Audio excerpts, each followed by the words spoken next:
Big boss Malayalam season 7. ഇന്നലെ റിയാസിന് big boss ഒരു secret task കൊടുത്തിട്ടുണ്ടായിരുന്നു. ടാസ്ക് എന്താണെന്ന് വെച്ചാൽ അനീഷിനെ കൊണ്ട് ഷാനവാസിനോട് ഐ ലവ് യു എന്ന് പറയിപ്പിക്കലായിരുന്നു ടാസ്ക്. അനീഷ് കുറേ ഒഴിഞ്ഞു മാറാനായിട്ട് ശ്രമിക്കുന്നുണ്ട്. പല രീതിയിൽ അനീഷ് അതിനെ എതിർക്കുന്നത് കൊണ്ട് ഐ ലൈക്ക് യു വരെ അനീഷ് പറയുന്നുണ്ട്. ഷാനവാസ് എൻ്റെ അടുത്ത ഫ്രണ്ടാണ്. ഷാനവാസിനൊരു പ്രോബ്ലം വന്നാൽ ഞാൻ എന്തായാലും അവൻ്റെ കൂടെ ഫസ്റ്റ് ഞാനുണ്ടാവും എന്നൊക്കെ പറയുന്നുണ്ട്. ഐ ലൈക്ക് യു എന്ന് പറഞ്ഞപ്പോൾ ഷാനവാസിൻ്റെ ഒരു ചിരിയും തുള്ളലുണ്ട്. അത് നല്ല രസമുണ്ടായിരുന്നു അത് കണ്ടിരിക്കാൻ. റിയാസ് പറയുന്നുണ്ട് ഐ ലൈക്ക് യു പറഞ്ഞിട്ട് എന്തുകൊണ്ടാണ് ഐ ലവ് യു എന്ന് പറയാൻ പറ്റാത്തത് എന്നൊക്കെ ചോദിക്കുന്നുണ്ട്.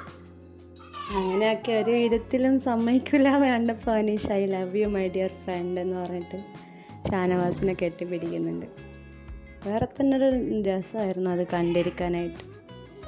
ഇതുപോലെ 2 കണ്ടസ്റ്റൻ്റ് ഇതിന് മുന്നേയുള്ള ബിഗ് ബോസ് സീസൺസിൽ വന്നിട്ടുണ്ടോ? ഇല്ലയെന്ന് തന്നെയാണ് തോന്നുന്നത്. കാരണം ഇത്രയും നല്ലൊരു ബോണ്ടുള്ള 2 ഫ്രണ്ട്സായിട്ട് എനിക്ക് ഈ ഒരു സീസണിലാണ് ഇങ്ങനെ 2 പേരെ കാണാൻ പറ്റിയത്. ഇവർ ശരിക്കും നല്ല തിക്ക് ഫ്രണ്ട്സാണ്. ഉള്ളിൽ 2 പേർക്കും നല്ല ഇഷ്ടമുണ്ട്. വീട്ടിലുള്ളവരൊക്കെ കൈയടിച്ച് പ്രോത്സാഹിപ്പിക്കുന്നുണ്ട് അനീഷിനോട് ഐ ലവ് യു എന്ന് പറയാൻ വേണ്ടിയിട്ട്. എന്തായാലും അവസാനം അനീഷ് അത് പറഞ്ഞിരിക്കുകയാണ്, എക്സ്പ്രസ് ചെയ്തിരിക്കുകയാണ്. കൂടുതൽ ബിഗ് ബോസ് അപ്ഡേറ്റ്സിനായി ചാനൽ സബ്സ്ക്രൈബ് ചെയ്യുക, ലൈക്ക് ചെയ്യുക, ഷെയർ ചെയ്യുക, കമൻറ്റ് ചെയ്യുക. Okay, bye guys.